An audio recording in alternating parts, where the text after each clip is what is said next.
So thank you again, everyone, for joining us this week on our latest webinar. We're very fortunate again to have Chris from Shoo social media, which is very hard to say when you're drunk, isn't it, Chris? Not suggesting that you're drunk very often, but it's just very difficult to say after a few drinks. And yeah, so those that joined the employee webinar the other day, it was very well received. Chris, thanks for all the effort you put in, and that's up on the YouTube channel for anyone that's missed it. This one is for employers and employees, so it's beneficial for both parties. I'll hand you over to Chris. You can introduce yourself, Chris, explain the content, and then crack on. And yeah, if anyone's got any questions, then feel free to put them in the chat, or just unmute yourself and we can discuss it. Perfect. Thank you. I'll crack on. Welcome, Nadine, and welcome, Emily, and thank you, Evie, for putting your camera on. Emily, are you there? If possible, could you join us on camera if you're okay with that? Thank you. So I've got someone to talk with, I suppose. I'll just share my screen and then we'll crack on. Okay.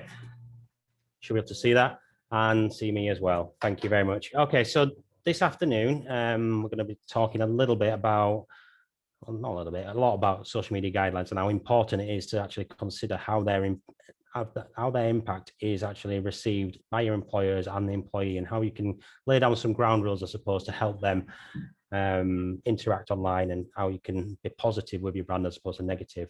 So that's just a very quick outline. So quick game. I like to have these games in chat. Quick chat check. Word jumble on the screen. There's 2 words to figure out. Fastest fingers first. Can you figure out what these 2 words are? They relate to the session. I'll give you, that's your first clue. So word jumble. So the word on the left is jumbled up, and your second clue, the word on the right, is 2 words.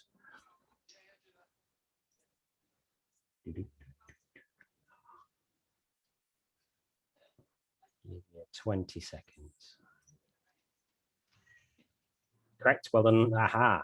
Evie, you are the superstar of the session so far. Thank you very much. Yeah, absolutely. For those who can see chat and those that are watching recording back, guidelines and social media. There's your answers. So a little word jumble there just to kick us off. Okay, so who am I? I'm Chris Morris, and I'm the co-founder of Shoo Social Media. And you're right, it is a handful even when I've not had a drink, and promise you this is lemon and ginger cordial, not gin.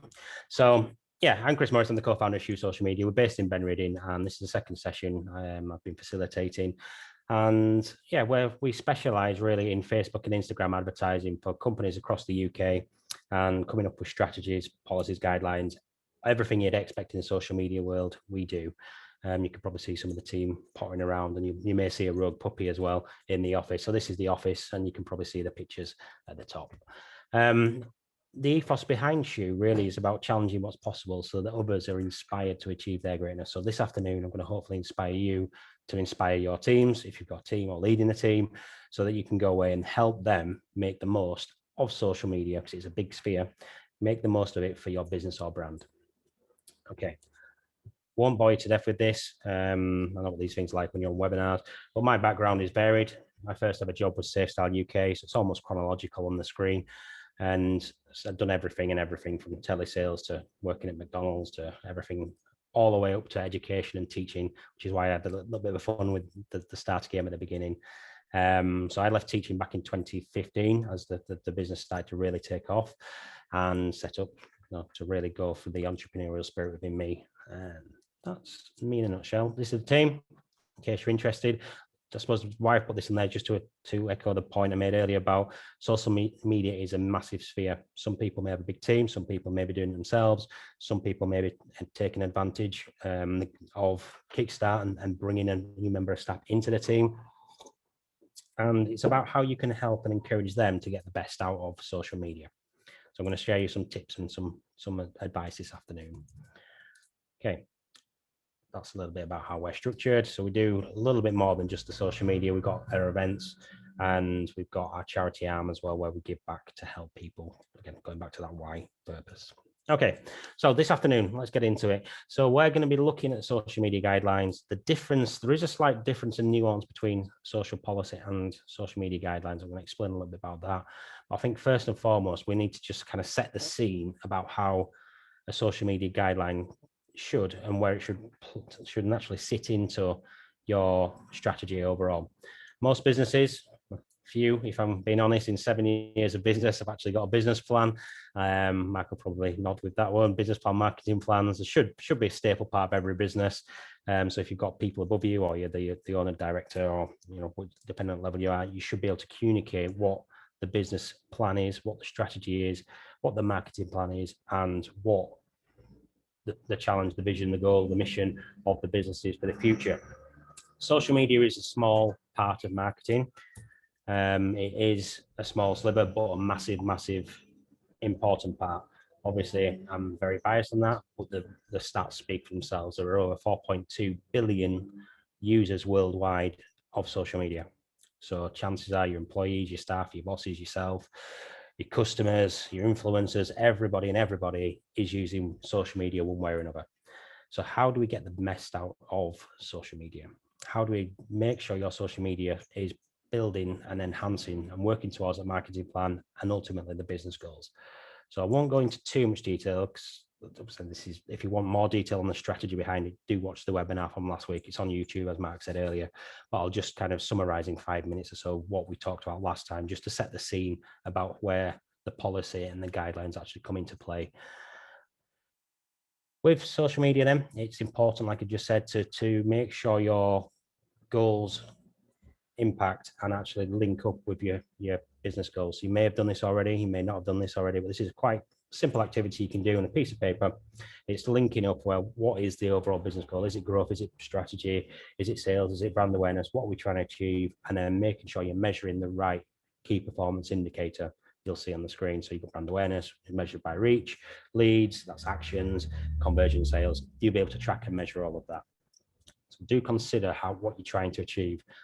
Where I'm getting at with that is, once you know what you're trying to achieve with social, it then becomes easier to build the guidelines around your strategy and your policies within the business. But you've got to start somewhere. You've got to know where you're heading before you can actually create these guidelines. So not a pitch, just the way we've presented and broken social media. Like I said earlier, it's a massive, massive sphere. It's getting bigger and bigger every day. You've probably seen that over the last 12, 16 months or so, in particular, the rise of Zoom. We're all on there, Zoom at the moment, Teams, all those kind of video conferencing platforms have risen and allowed digital to push forward 5 years or so, I'd say. The technology has really driven the change in the digital transformation in the last 12 to 14 months. And social media can be part of that mix and broken down into 3 distinct areas. So we class it as technical, data, and content. Content is what everybody assumes social media is. It's the pretty post on Facebook or Instagram. It's the well-written piece of content. It's the blog, it's the article, it's the thing you see. It's the user-generated content that is on social media platforms, TikTok, LinkedIn. It's the stuff you see. That's what most people think social media is. Behind the scenes, the bit that people often overlook, you've got the technical. So it's, how do we have an impact on hashtags, the algorithm? How do we enhance machine learning? What about chatbots? What about automation integrations? There's a lot of technical skill behind making the most of your content. And then, like any good marketing plan, any good strategy, what's working, what's not working, you need some data to make sure you can back up especially if you're presenting to a board, or you're trying to get investors, or what is your team doing? If they're putting these guidelines into place, how do they know they're being successful? We need some data to measure that. So we need to ultimately measure a return on investment, whether that's time, resource, cash, training. Something's going to be put in to delivering a strategy, delivering towards the guidelines. And it's important that you measure every single element from, we call it the reach, which is measured by the vanity cycle, the vanity stats, which is your likes, comments, shares, impressions. Reach, great, that's a brand awareness type activity. But if you're like me, put my business owner hat on here, I want that activity, that interest to turn into some action. I want our customers or potential customers on their decision journey to actually take an action that's meaningful. Typically, it's going to be some kind of lead generation action, whether it's an e-commerce or whether it's B2B, B2C. You want people to see your content, engage with the content, perhaps go to a website, perhaps read a white paper, download an ebook. You can measure that, should be measuring that. And then you can measure at each point. So they're taking an action you want. How do we convert them? Is it phone calls coming in? Is it inbound lead generation forms? Is it add to cart and therefore purchase?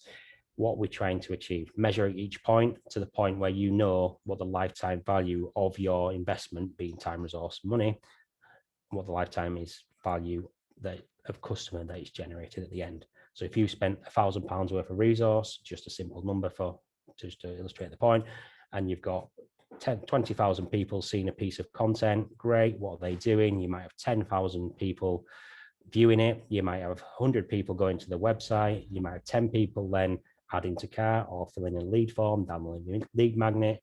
Of those 10, how many have turned into a customer? 2, for argument's sake. So 20% conversion rate. What is the value of that? If it's e-commerce, but they might buy on £200 worth of product on average per order. If it's B2B, it might be tens of thousands of pounds for a new customer, but they buy on average, I don't know, they've got a cycle of 12 months and they stay on average for 3 years. So you could work out the return on investment for your £1,000 start to finish. Okay.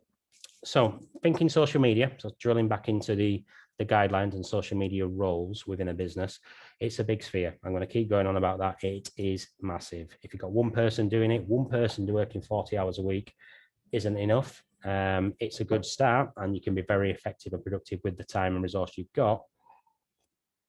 But like I said earlier, you've got the creative content, you're technical, you've got video, you've got all that, loads of skill set to tap into to do social media correctly. So I'm just going to, for those that are into social media, so those that have got a team, just to be aware of some of the, I suppose, personal traits that help that person thrive.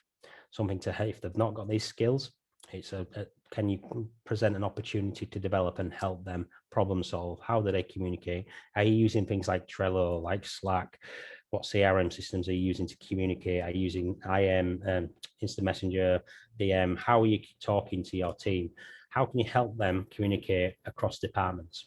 It's thinking about supporting and empowering your staff or employees or yourself perhaps. How do you get the best out of these guidelines that we're going to talk about? Some skills, you might have them already. There might be opportunities to develop. I've just broken these 5 loosely across the last 7 years as social media has really grown into the space of digital marketing in particular, that sits under marketing.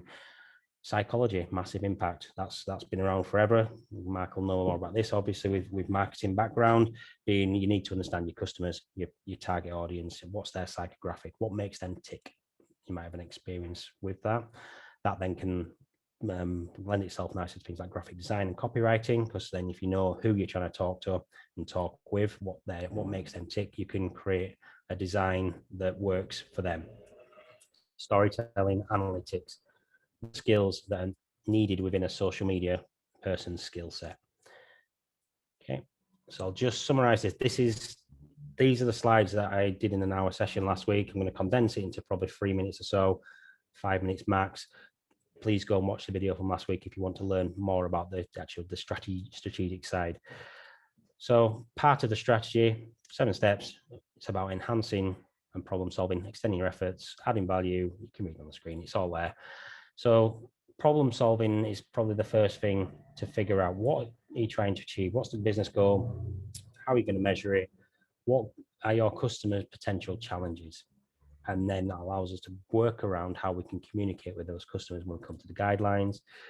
Number one, number one goal is all about customer acquisition, leads, sales.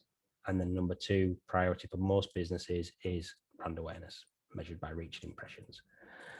Okay, social media, you're probably aware, it does lend itself, and bleed is probably the wrong word, but it does leak into other areas within the business, sales, marketing, overlap there with customer service, with R&D and marketing.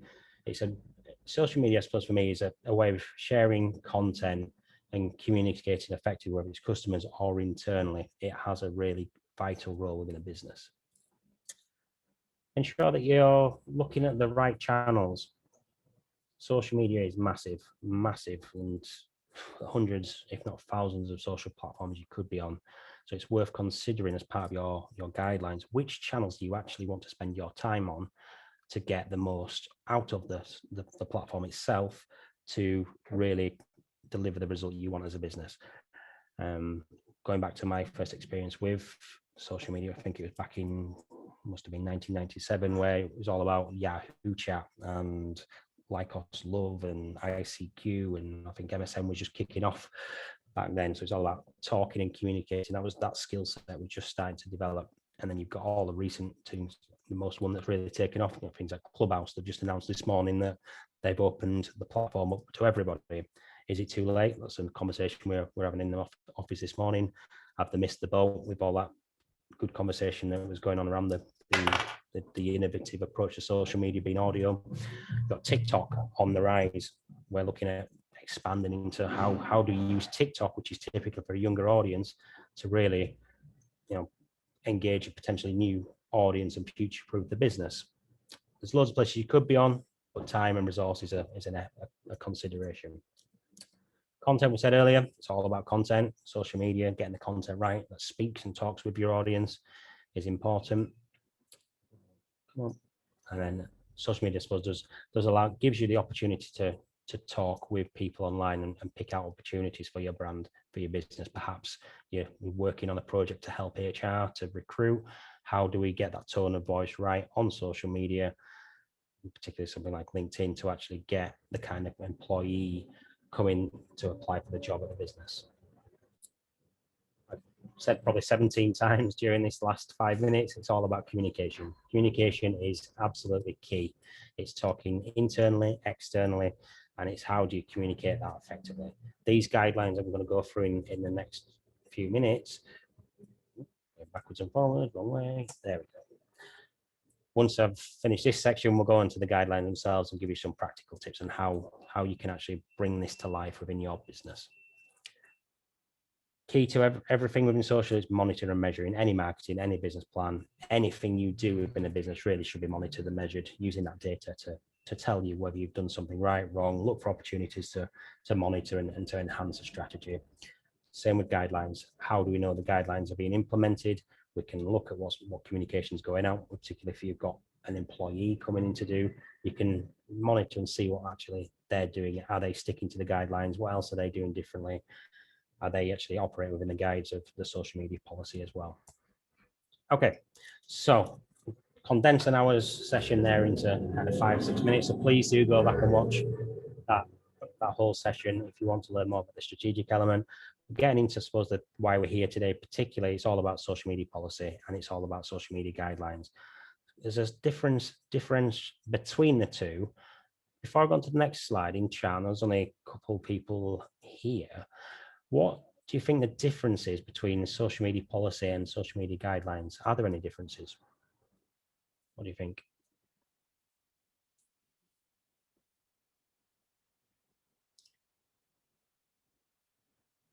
You can hop off chat if you'd rather just talk. I think there's a small enough group we can say something. Chris, so yeah, I don't know. That's a really tricky one. What's the difference between policies and that? I guess one is what you write down in paper, and then one is how it's implemented in reality. Is it? That's pretty much what I'm about to say, Mark. Yeah, absolutely, going the right way. Yeah, so social media policy is typically legal documents, but about, I suppose, the way I could get it right in my head is social media policy is about protecting the business, the brand, the company. It's the hard lines, the do's and don'ts. It's protecting the business from a legal risk and protecting the reputation online. Whereas a guideline is more instructive. It's to help and enhance and empower the member of staff or the employee. It's a bit of a manual, I suppose, on how we should and could operate on social media to get the best. So things like etiquette, tips, tools, useful resources, that kind of thing. So it's about how we can help employees get the best. To become a brand ambassador, I suppose, is what I'm getting at, of the business, and giving them some guidance on how to do that. Particularly if you've got linking it back to the Kickstart, if you've got a young person coming in that kind of 18 to 24, one of the biggest things I hear and I've heard over the last 7 years when I'm talking to business owners myself is, you're young, you can do it. You can do social media. Yes, to a point in my experience, they can do social media. They know how to use the tools and the apps, But what they don't necessarily know and have behind them is, things like the style guide. What does tone of voice mean? What are the implications of visuals and resizing? What about branding? How can we help them, communicate professionally? Because quite a lot of young, again, general sweeping statement there, their way of communicating using social media is very different to the professional perception and the way we should communicate online. So the guidelines give this employee that best practice, that support to actually, enhance the brand online as opposed to get themselves into trouble.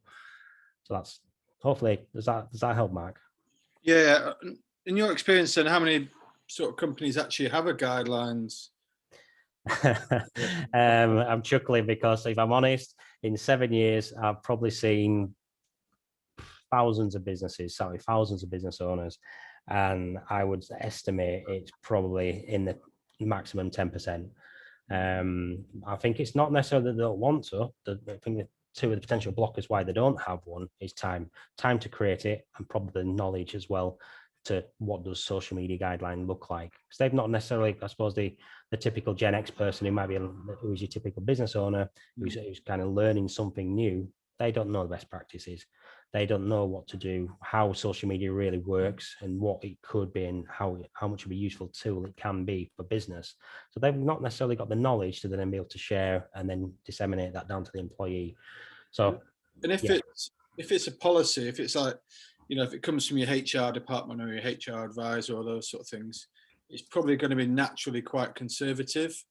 Yeah. And is it going to be, don't do this, don't do that, don't do the other, and then you end up doing anything because you're unsure? Yeah, absolutely. And if you look at the screen, I suppose one of them skipped ahead a slide to come back. In the social media policy, what you just said there, Mark, it is very prescriptive. It's about protecting the business. Yeah. It's got, who really wants to read this? If I'm honest. So Chris, this is the exact policy that we're just about to put in place. We're just bespoking it slightly because of issues that we've had that are contractual. Mm-hmm. So it's quite interesting to see this, because it's identical to the one that I have my hands on. We did have something in our contract, in our staff handbook, but because social media has grown so much, we've had to address a few situations in the recent weeks, which is why both Evie and myself, Evie is responsible for marketing here and I'm responsible for HR.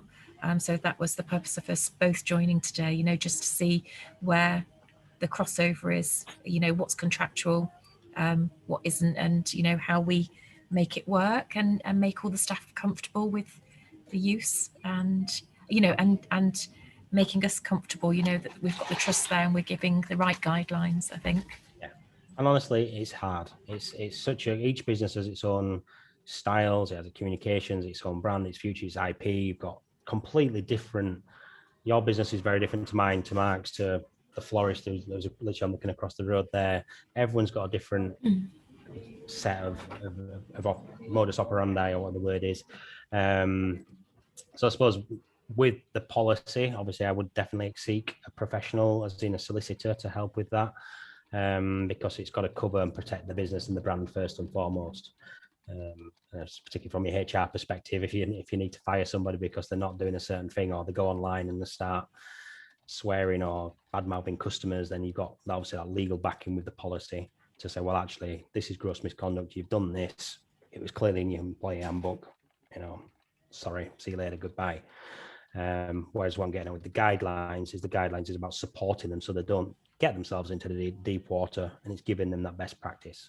So I'm going to give you some tips on, I suppose, where my experience and what I think are good practice for guidelines next. Thanks for that, Nadine, as well, because it's a really interesting juxtaposition between your two roles as to how to get it right from both sides and not conflict with each other, is it? Yeah, I think so. I think what's good is we work really closely together, and we're quite a flat structure, but we do have new employees because the business has been growing, and we have more people than ever in the office doing marketing. And then it's the people not doing marketing that are in that look in other parts of the business, what's acceptable use. So yeah, there is quite a crossover, and it's something we've been talking about a lot recently for one reason and another.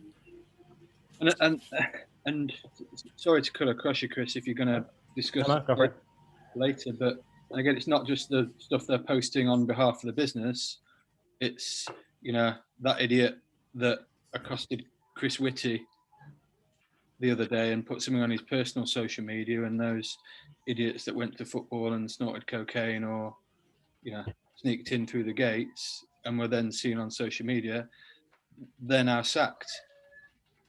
Yeah, we've had, not divulging too much information, but we've had a scenario very recently, very recently, which is an example of something where an employee posted something and we had to have it removed instantly, and it was gross misconduct. Yeah, absolutely. And going back to my teaching background in the past, there was a story that went around where there was a head teacher, summer holidays, she's worked hard all year, she's gone on a holiday with her friends, gone to some, I don't know, a Bifrost, some equivalent like that, gone on a holiday, had a good time, and she's just letting some steam down, not done anything wrong. She's in a bikini, she's on holiday, it's hot, she's on the night out, she's dancing around the pole, nothing untoward, just having a good time, which is fine. However, the problem arose because one of her friends took a picture, shared it on Facebook, who was connected with the parents, the governors, children, the school, and you can imagine where this is going. So long story short, she ended up losing a job because something she hadn't even done. She didn't take the picture. She was just having a good time with her friends, and a friend innocently, obviously, hey, we're in this club, we're having a good time. Bang, picture on Facebook. So it's it's considered it's very dangerous. I mean, it's a brilliant tool, but it's also really dangerous. Absolutely. I guess it highlights the reason for using a company like yours, Chris, because if you're coming across 90% of businesses that you come across haven't got, both of these things in place, then that's a big kind of a gaping hole that could lead to issues, couldn't it? So absolutely. So definitely with the policy side of things, I would 100% seek legal. And with the guidelines, obviously, that's where someone like me can really best practice, I suppose. Experience is what we've seen and works well. Particularly, Molly's not here; she's gone on lunch. She won't mind me sharing this, but it's how do you use the phone in the workplace, for example. That's a guideline. We do social media, so there is an element we need to be on social media. Is she looking at a phone, or is she actually doing some work? And it's making sure there's that kind of clarity around, well, actually, if it's, I'm actually looking outside, she's on a phone with Fran, they're having a lunch together, so that it's clear in the guidelines and the policy that phone usage should be for on personal time, i.e. lunch and breaks, which is great, they're doing that now. And then it's just a case of, then using your phone if you need to for your obviously day-to-day work and activity for the business. That's an example, I suppose. Yeah. All right. Okay. So yeah, I think Mark covered it and covered it extensively. It's about having a legal document, and the policy is there to protect HR, the brand, the business, whereas guidelines are there to empower and help the employee, enhance the brand. They're there. Social media is a powerful tool used correctly. So we're just going to quickly show you an example. Love this video. This Xerox everyone's heard of. They've got a really good 2-minute video just to illustrate the point of they've presented their guidelines in a different way. They've done an animation, explain a video, which you'll see. You might not be able to hear the sound because of the way it's working, but it's subtitles. So just imagine as an American voice reading subtitles. Xerox employees. Is that post about work?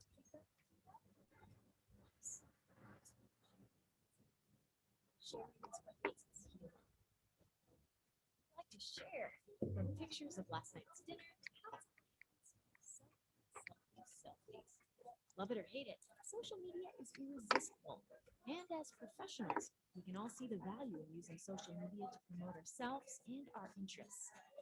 At Xerox, we know a thing or two about creating and sharing information. That's why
care how you use them. You are what you share. So share well.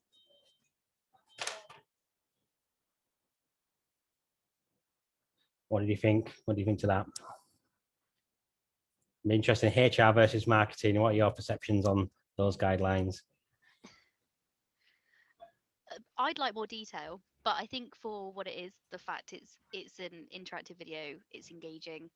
Um, it's really nice to watch. It's really nicely done. You already get a sense for kind of their brand and how they probably communicate and largely their culture already just from the way they've done it. So I think it's really lovely. And I think it would be something, you know, if you were onboarding a member of staff, it would be something really easy for them to watch.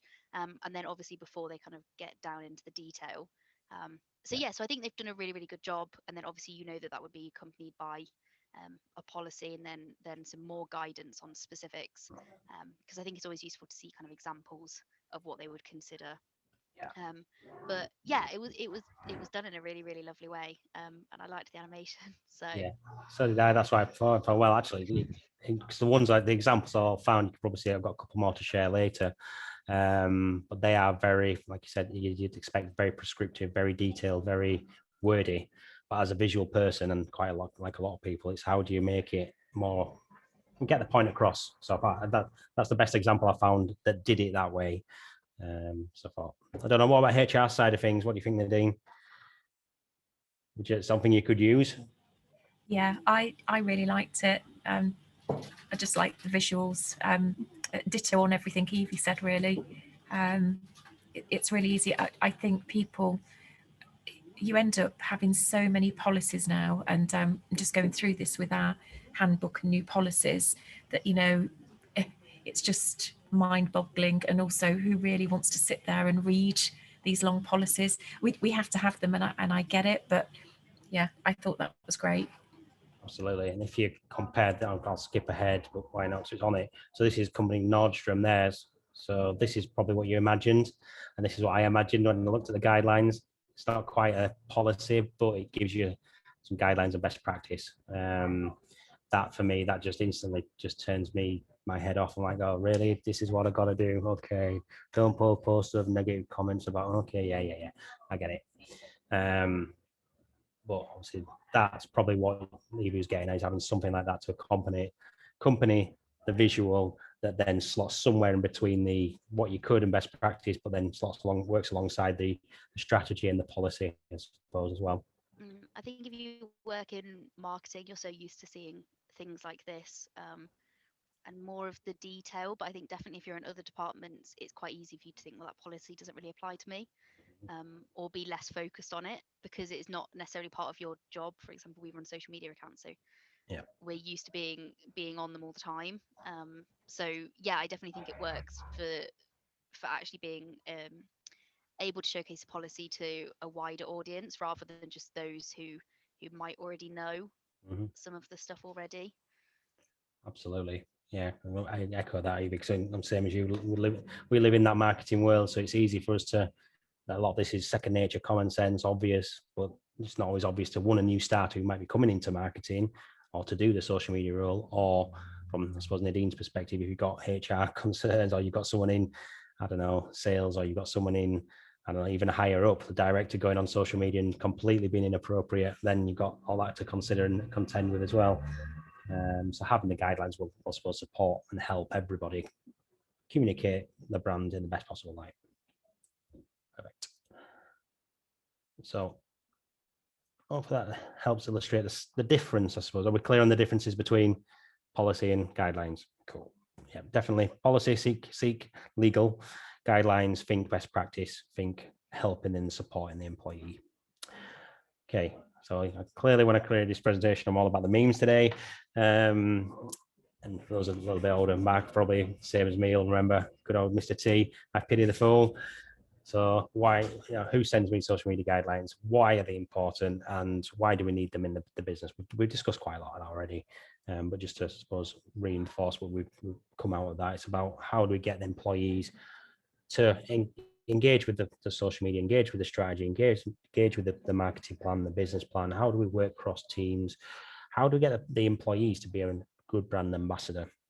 And I suppose a good example of one I can think of more locally in Leeds is there's a solicitors called Black Solicitors.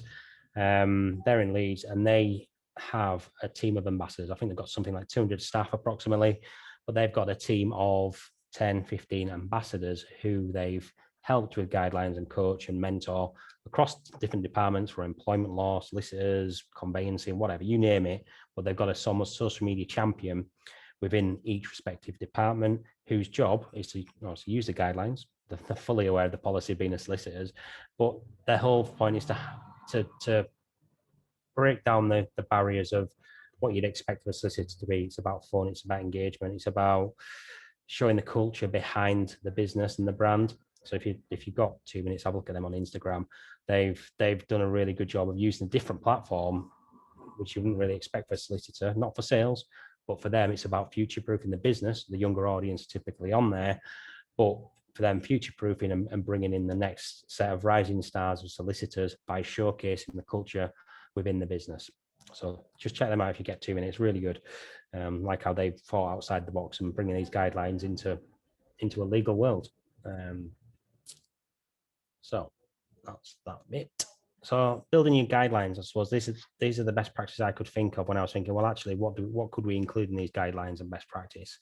What should you include? And I think for me, the biggest thing really sounds quite obvious, which is why I put it as number one, was about speaking to your staff, your employees.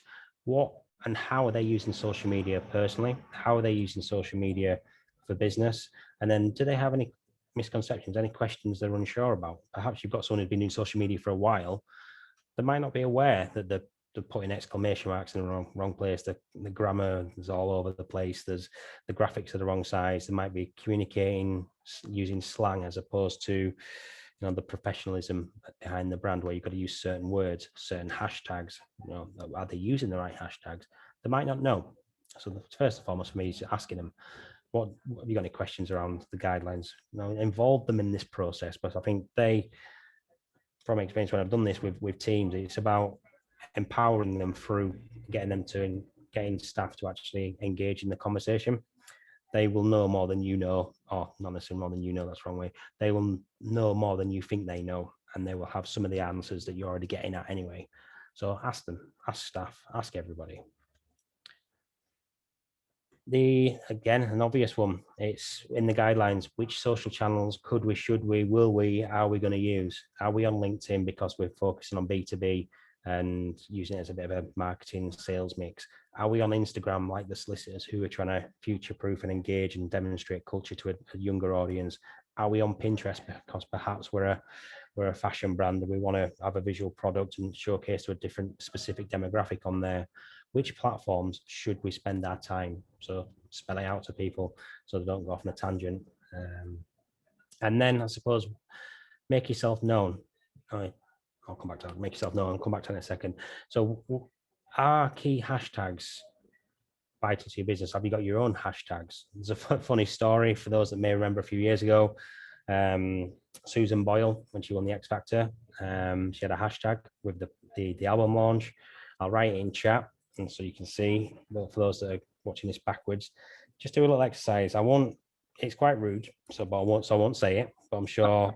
I remember this one, Chris. So you don't need to put it in the chat for me. But it might be for the other guys. Funny. There you go. Hashtag.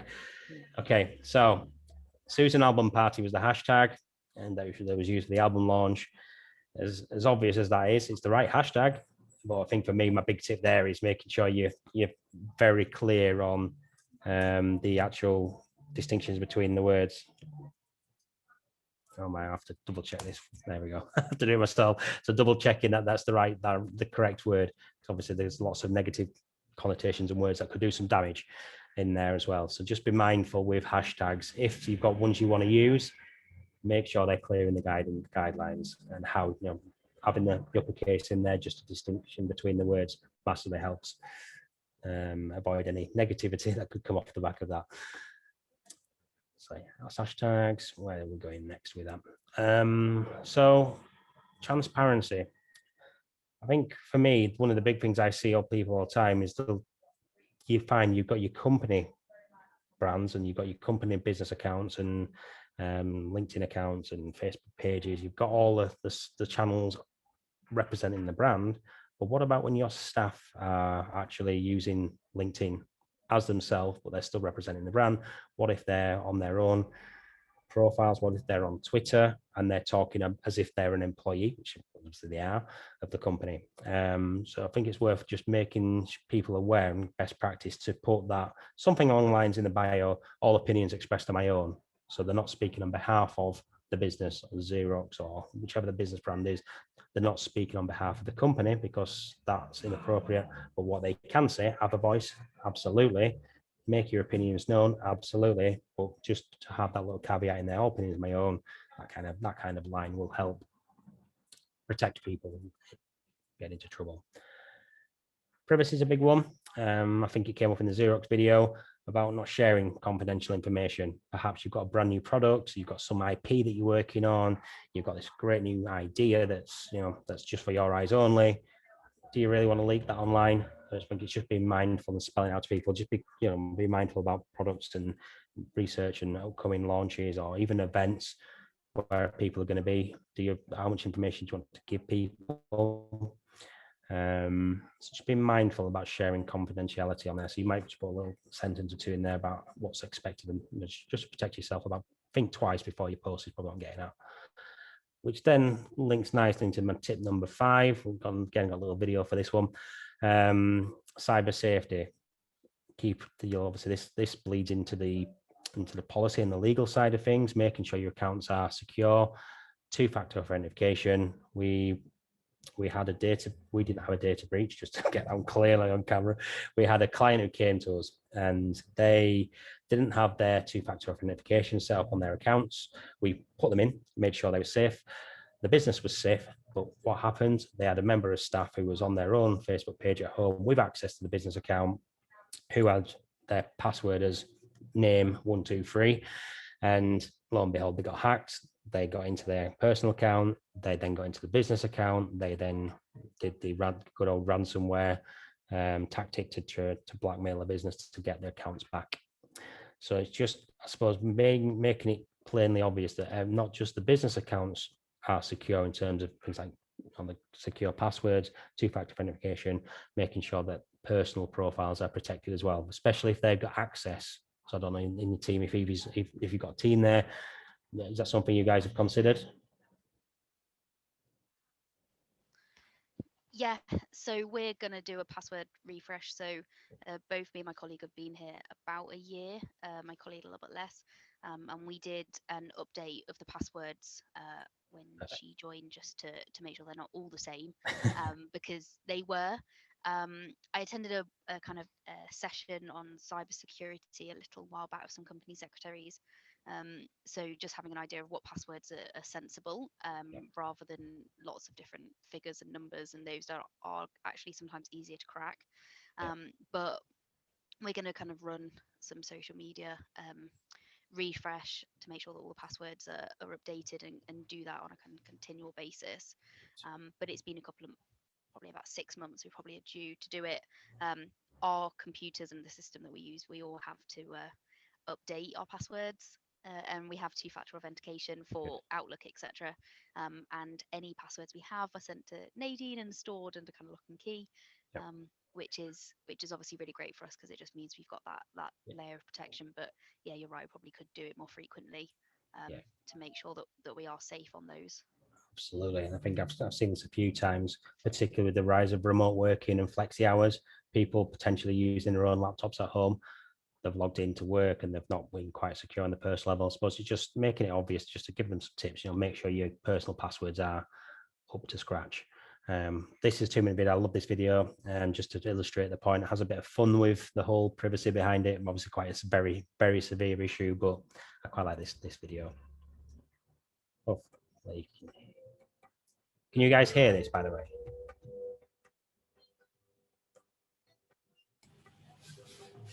Very quiet, Chris, for me.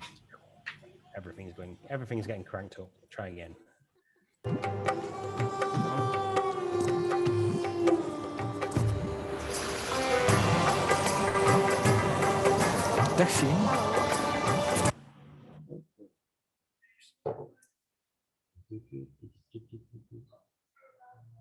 Yeah.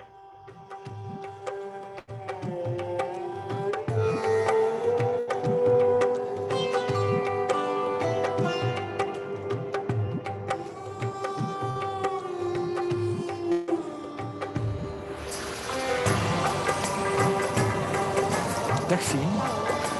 Dus gewoon. Ik zie een school tegen Antwerpen. Ja, Insecten. alsjeblieft. Ik voel twee insecten op je rug. Kan dat? Ja, vlinders. Slovenie? Zo, hè. Een moto. Oranje. Pats erop. Zenit. Oui, bien. Je hebt een vriendin. Julie de... Ja. Een boeiend liefdesleven. 3, 4 zelfs. De vierde, daar zwijg ik meestal over, dus dat weten niet veel mensen. Hoe is het met je spierscheur? Maison rouge, balkon, plan. Ja.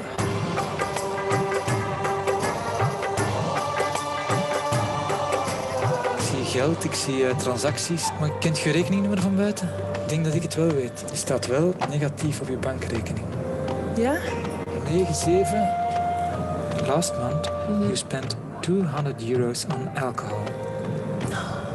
Vorige maand €300 aan kleding gespendeerd. 8, Ja. 5. Voor een huis dat van eigenaar gaat veranderen. €795.000. Ja, eigenlijk. 41. Ja. Is dat juist? Ja, dat is juist.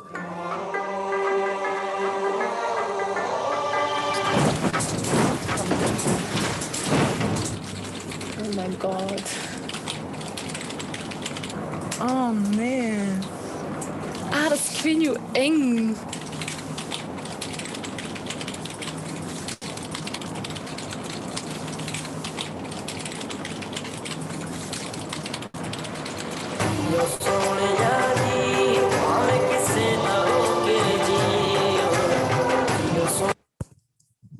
Are we scared now?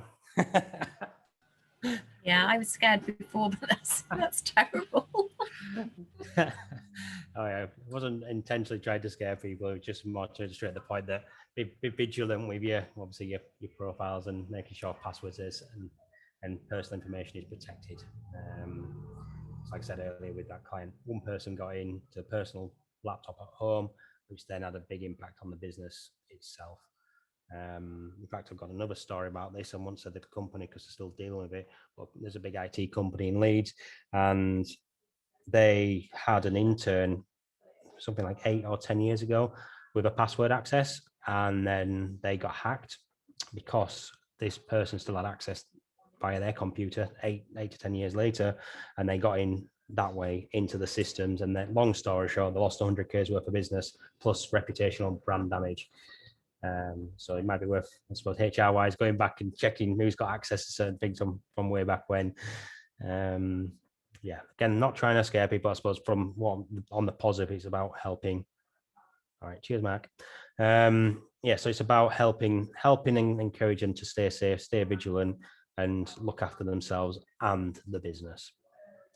So yeah, hope that helps. Okay, there's a picture of me. Almost there with my ginger beard. So this is a bit of a selfie. So having a bit of fun with it, obviously, but again, there's quite a serious message behind it. It's about protecting and stopping harassment online. So what should employees do if there's a troll, if there's a bully, if someone's being negative about the brand, if they're experiencing cyberbullying themselves? Is it clear that what to do? Should they report them? Should they ignore them? Should they block them? Should they ban them? My personal preference is to either ignore and ban the person if it's on the social channel. Don't feed the trolls is probably the best one I've come across for explaining that. And the more, it's like anything in real life, the more you engage with a bully or a troll, the more they pick and harass you anyway. So for me, it's about cutting out the negativity and get rid of them. But again, if you can spell out in your guideline just to help the people, remember, these people might not be clear. They might not even recognize what a bully or a troll is online. They might just think it's just someone having a conversation. And it's just helping them, where do they go to for support if there is an issue? Do I go to Evie, or do I go to Naveen? Do I go to my director? Do I go to the police if it's something really serious? Where do I go for that support and help? Spell out on your guidelines just to help the person stay out of trouble. Inclusivity, absolutely. Never has it been more important to think about gender, age, race, all those things. HR's nightmare to some extent, but obviously human rights. Everyone's got the right to be themselves.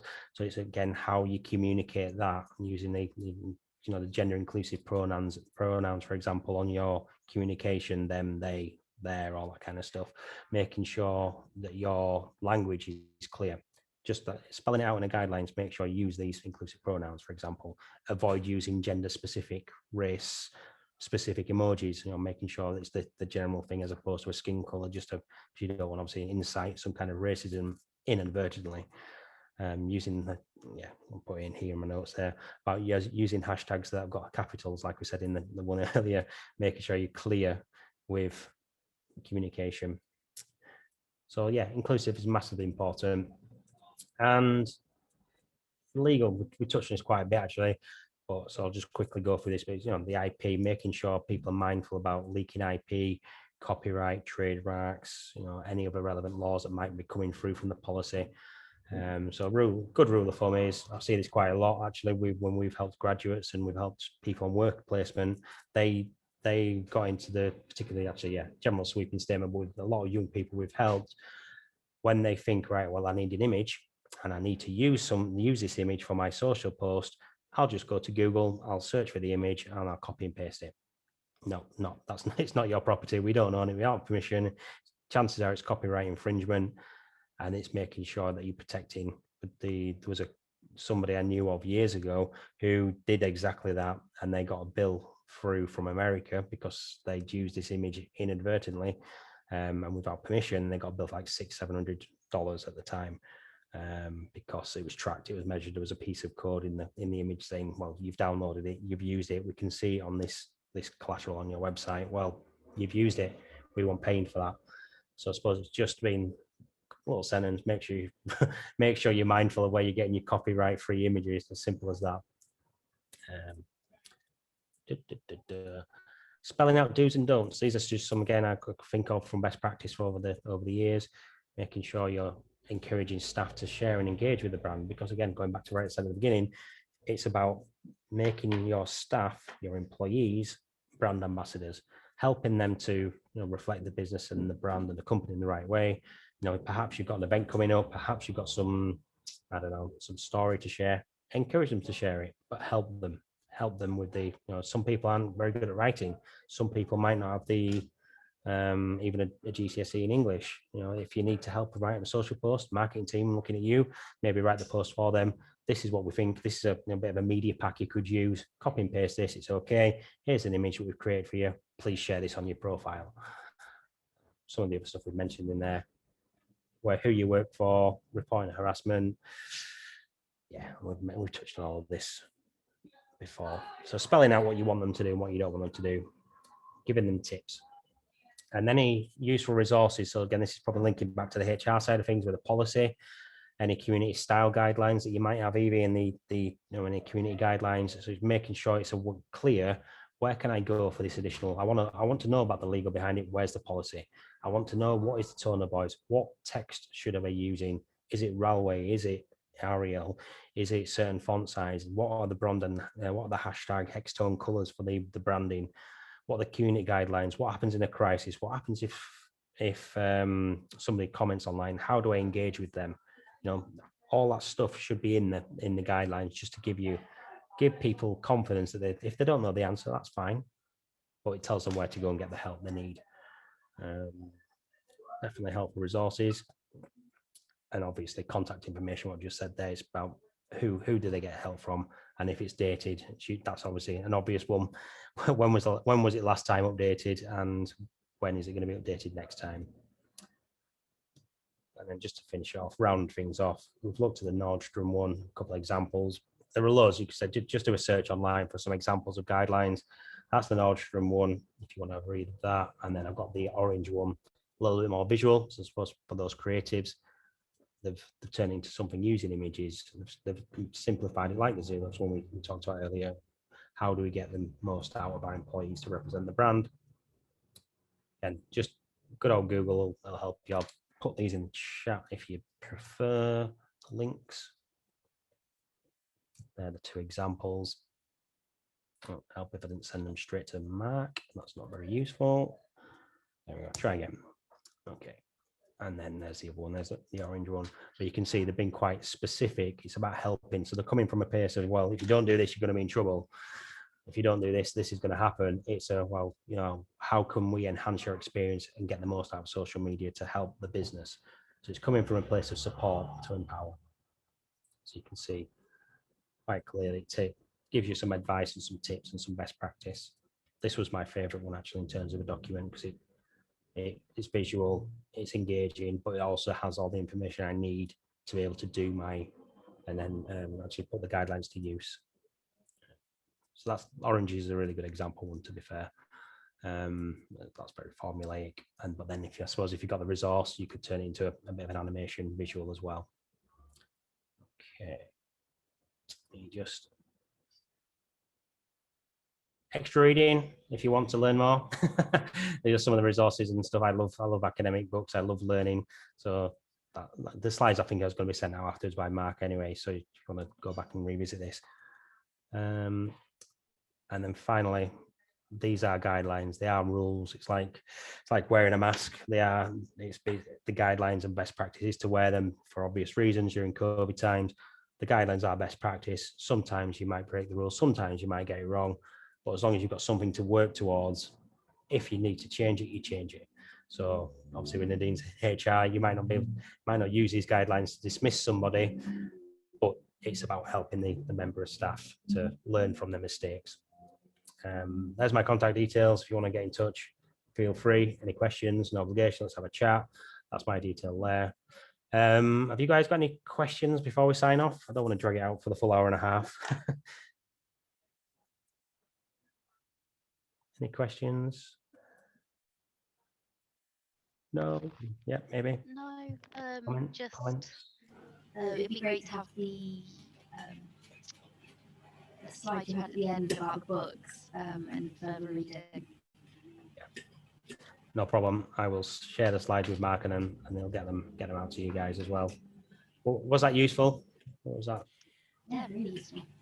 Yeah, I think it's always useful, just highlight, what we're doing already, what we know, and maybe where there's a few gaps. And it's just gives you that time to think about it, that you might not usually take your time out of the day to focus on. So it's just, giving me some food for thought and some ideas on where to focus this next couple of weeks. Because as I say, it was something that was, we've been dealing with recently, Evie, and I think both of us have got a few actions. So yeah, it was really helpful. Thank you. Good. Yeah, because it can be a massive minefield. And I can feel your pain there. We've had people come to us before where staff have had, group chats, private group chats, and they've been essentially cyberbullying the manager because they think it's a laugh and having fun. And it's like, oh well, there's a picture of him bending over with his, the builder's bum showing, which is essentially cyberbullying. But they wouldn't, from their perspective, oh, we're just having fun, we're having a bit of laugh. But actually, no, you're not. Yeah. It's all that kind of nightmare. But hopefully you've taken the positive away. Positive being the guidelines are there to help and empower the staff, because just to finish off, it's about empowering them so they are your best advocates and ambassadors for the business. They've got a voice, they've got a following. If they're engaging on your behalf and they genuinely love the business, that's going to communicate and say so much more than you ever could. Hopefully that rounds it off. Thank you very much. Lovely. Thank you so much, Chris. Well, take care, guys. Thanks, Mark. Okay. Hi, guys. Bye.